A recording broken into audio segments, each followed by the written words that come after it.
சுவாமி விவேகானந்தரின் சிந்தனைகள்.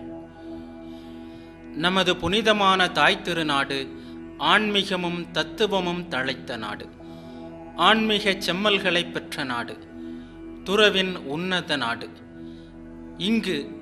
இங்கு மட்டுமே மிக பழங்காலத்திலிருந்து மிக நவீன காலம் வரை வாழ்வின் மிக உயர்ந்த லட்சியம் மனிதனுக்கு காட்டப்பட்டுள்ளது. உலகம் முழுவதன் கண்களும் ஆன்மீக உணவிற்காக இப்போது இந்தியாவை நோக்கி திரும்பியுள்ளன. எல்லா இனங்களுக்கும் இந்தியா அதை தந்தாக வேண்டும். மனித குலத்திற்கான மிக சிறந்த லட்சியம் இங்கு மட்டுமே உள்ளது.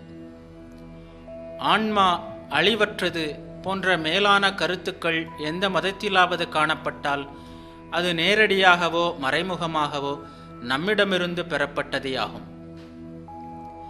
நம் இறைவன் எல்லா மதங்களின் இறைவன். இந்த கருத்து இந்தியாவுக்கு மட்டுமே சொந்தமானது.